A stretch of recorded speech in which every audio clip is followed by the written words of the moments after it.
श्री स्वामी समर्थ. आजच्या नवीन व्हिडिओमध्ये आणि श्री स्वामी समर्थ या यूट्यूब चॅनलमध्ये तुमच्या सर्वांचे सहर्ष स्वागत आहे.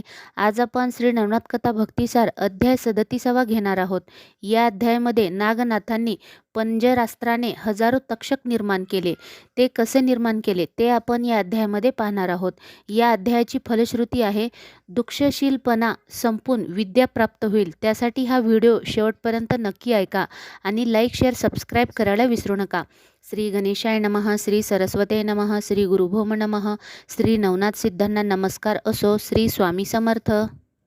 नागनाथाने पुजाराकडून कोल्हापुरातील सर्वच लोकांना दोन्ही वेळा दररोज जेवणावळ देण्याविषयी दंडी पिटवली. दररोज गाव जेवण सुरू झाले.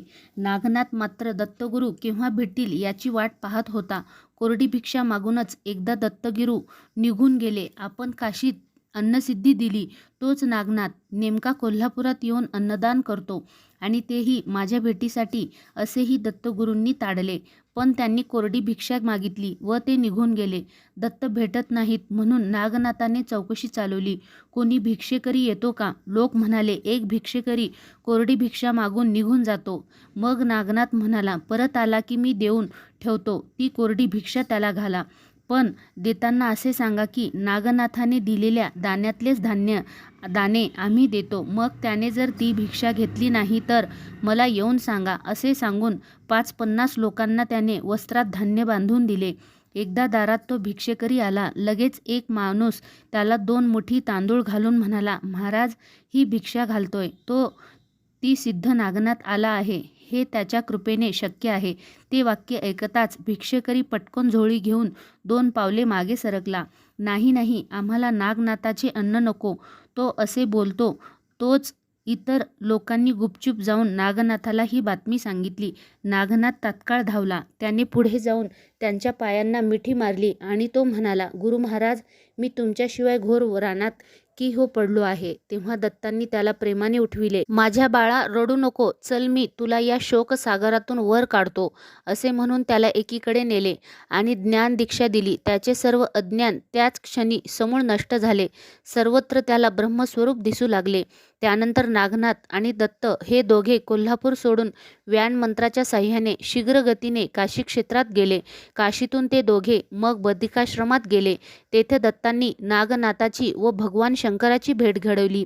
त्याने नागनाथ हाच अविहोत्र नारायण आहे हे कळताच दत्ताच्या विनंतीवरून नाथाला सर्व विद्यात प्रवीण केले.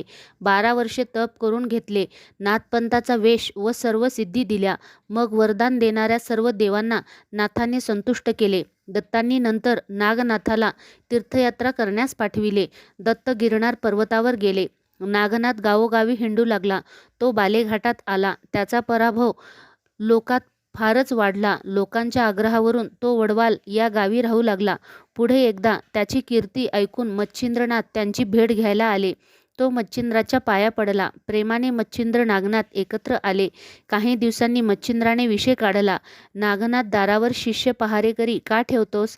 नागनाथ म्हणाला, मी असतो धान्यास्त, वाटेल तेव्हा लोक येतात, मला त्रास देतात म्हणून. मच्छिंद्र म्हणाला, अरे पण आपला जन्मच परोपकारासाठी झाला आहे. अवतार घेऊन आलो ते दिनोद्धार करायला. तू सर्वांना मुक्तद्वार ठेव. नागनाथांचे ते मान्य केले. मग मच्छिंद्र तीर्थयात्रेसाठी निघून गेले. नागनाथ सर्वांना भेट देऊ लागला. सर्वांची दुःखे दूर करू लागला. नागनाथाने आपल्या भक्ताचा उद्धार केला. पुढे त्यांची समाधी घेतली.